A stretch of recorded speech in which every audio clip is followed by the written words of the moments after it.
বাংলা বাঁচাও যাত্রা মাতৃভাষা রক্ষার ডাক। এই মুহূর্তে বক্তব্য রাখছেন মীনাক্ষী মুখোপাধ্যায়। সরাসরি নজর রাখবো। বিরুদ্ধে আমাদেরকে লড়তে হচ্ছে। এই পশ্চিমবঙ্গে 22,000 কারখানার গেটে তালা দিয়ে দেওয়ার বিরুদ্ধে। কিন্তু আমাদেরকে আরো একটি গুরুত্বপূর্ণ লড়াই লড়তে হচ্ছে। মানুষ যখন পেটের ভাত, হাতের কাজ, মাথার ছাদের, নিজের জমির, নিজের জঙ্গলের, নিজের অস্তিত্বের, নিজের সংস্কৃতির, নিজের ঐতিহ্যের লড়াইটা লড়ছে, মানুষ যখন একজুট হতে চাইছে, তখন মানুষের পায়ে শিকল পরাতে চাইছে জাত, ধর্ম, ভাষার রাজনীতি। তাই এই পরিস্থিতিতে আমাদেরকে দুটো লড়াই লড়তে হচ্ছে। এক, আমাদের বেঁচে থাকার জন্য বুনিয়াদী বিষয়গুলোকে আমাদেরকে অর্জন করতে হবে, তার লড়াই। আর সেটা অর্জন করতে গিয়ে আমরা যখন এক হতে চাইছি, তখন আমাদের পায়ে জাতি, ধর্ম, ভাষা, এই সমস্ত কিছুর যে শেকলটা আছে, সেই শেকলটাকেও প্রতিদিন আমাদেরকে কাটতে হচ্ছে। हम लोग जानते हैं पत्थर टूटता है हथौड़े के आखिरी আঘাতের উপরে, কিন্তু প্রত্যেকটা দিন একটা করে আঘাত যখন যায়, শেষ আঘাতে ওই শিকলটা কেটে যাচ্ছে। আর এই শিকলটা যত কাটছে, মানুষ তত এক জায়গায় আসছে। উন্নয়নের পাঁচালী পড়ছে এই রাজ্যের মুখ্যমন্ত্রী, उन्नयन पांचाली।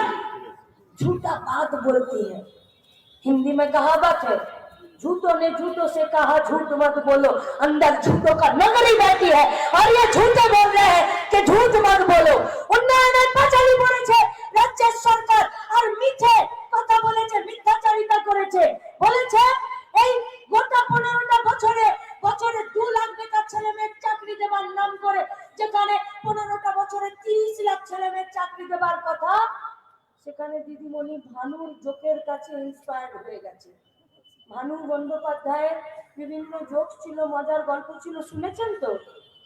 ভানু বলেছিলেন, আমি জঙ্গলে গেছি, বড় বাঘ দেখেছি, তারপরে পেরেছি, ফেক নেমে কাহানি থা।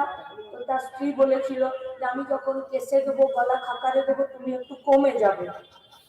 ভানু বলছে আমি দেখেছি 12 হাতের বাঘ। তখন রান্নাঘর থেকে স্ত্রী গলা খাকারে বলছে, তখন ভানু বলছে আসলে অন্ধকার ছিল তো, 12 হাত ছিল না, ওটা বোধহয় 10 হাত ছিল।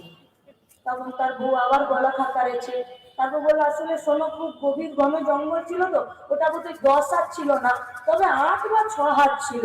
তখন বউ মাথায় ঘোমটা নিয়ে চা দিতে এসে আবার খাকারেছে, বলছে শোনো 4 হাত ছিল, বুঝলে বাবু। তারপরে বউ যখন রান্নাঘরে গিয়ে খুব কাশছে, বলছে তুমি কেসে কেসে মরে যাও, আমি চালের নিচে নামবো না।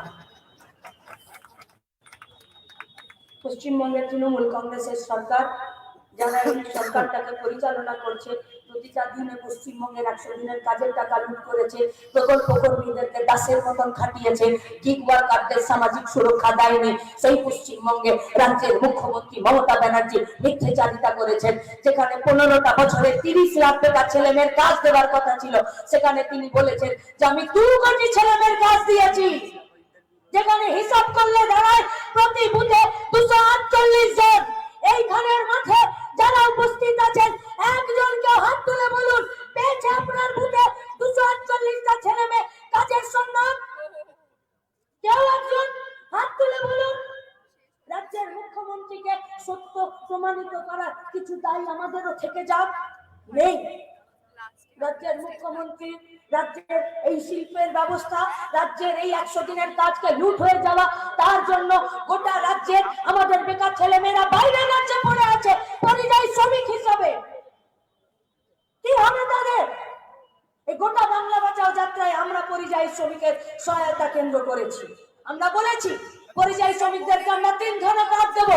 এই রাজ্যে 26-এর নির্বাচনের পরই যে রাজ্যে কাজ সেই রাজ্যেই স্বাস্থ্য, যে রাজ্যে কাজ সেই রাজ্যেই রেশন, আর সমস্ত পরিযায়ী শ্রমিককে আমরা শ্রমিক হিসাবে রেকগনাইজ করব।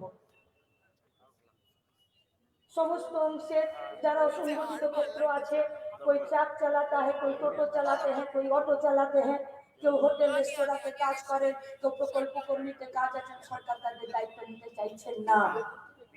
এটা উন্নয়ন? রাজ্যের মুখ্যমন্ত্রী বলেছেন যে পশ্চিমবঙ্গে কত আছে, কত কত পরিযায়ী শ্রমিক, কত পরিযায়ী শ্রমিক এই রাজ্যের বিধানসভার ভেতরে থেকে রাজ্যের শ্রমমন্ত্রী মলয় ঘটক বলছেন যে 22 লাখ, 22.5 লাখ।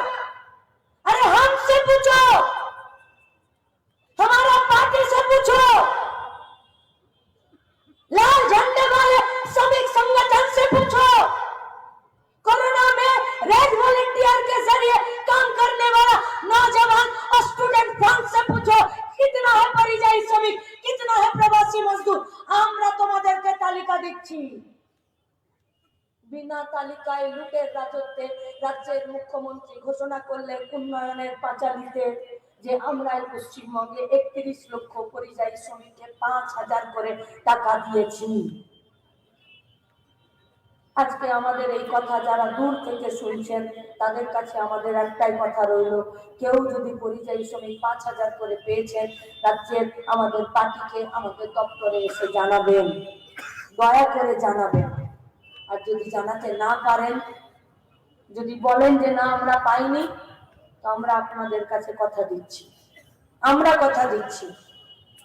শুরু করেছিলাম কোচবিহারে, কালকেও যখন আমরা স্বরূপনগর বাদুরিয়া থেকে বেরোচ্ছি, দুপুরে যখন আমরা ঠাকুরনগরে গেছি, গোটা রাজ্যের মানুষ আমাদেরকে প্রচুর গামছা দিয়েছে।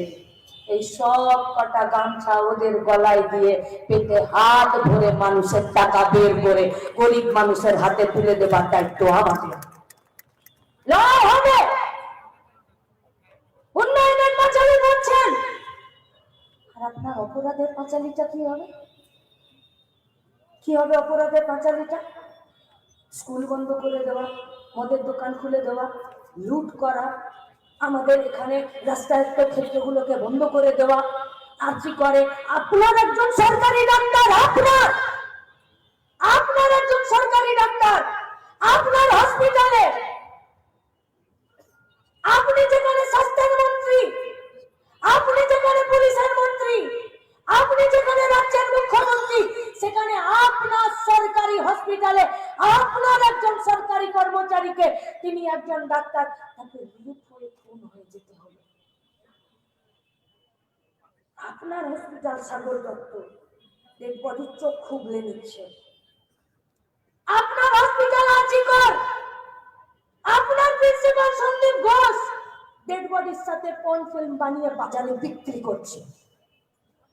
আপনার হসপিটাল, এই রাজ্যের সরকারের সরকারি জায়গা, আপনার দলের কাউন্সিলর ডেড বডি পুড়িয়ে দেবার জন্য 3টে ডেড বডি টপকে গিয়ে নিজের পকেটে টাকা খরচা করে ব্লাড রিলেশনের কাউকে সই করতে না দিয়ে ডেড বডি জ্বালিয়ে দিচ্ছেন। আর সেই তৃণমূলের কাউন্সিলর আপনার এই দুর্নীতিকে চাপা দেবার জন্য দারুণ কাজ করেছে বলে আপনি তাকে পুরস্কৃত করলেন।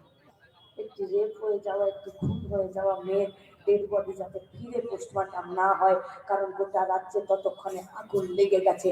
কারণ এই পশ্চিমবঙ্গের ছাত্র যুবরা আমরা নিজেদের জান ঝুঁকিয়ে দিয়ে, আর আমরা গাড়িটাকে আটকে দিয়েছিলাম, গোটা রাজ্যে আগুন লেগেছিল, কিন্তু আপনার কাউন্সিলররা, আপনার পুলিশরা ঘেরাটোপের মধ্যে মেয়েটার ডেড বডিটা পুড়িয়ে দিল। আর আপনি সেই কাউন্সিলরকে বললেন ওয়েল ডান, গুড জব, তুমি ডিস্টিংশন পেয়েছো, তুমি ক পেয়েছো, তাই তোমাকে আর কাউন্সিলর থাকতে হলো না, এবারে তুমি পানিহাটি চেয়ারম্যান হয়ে যাও। কে পড়বে তোমাদের অপরাধের পাঁচালী? পড়বো, মানুষের কাছে নিয়ে যাবো এই আপনাদের ক্রাইমের অপরাধের পাপের পাঁচালী।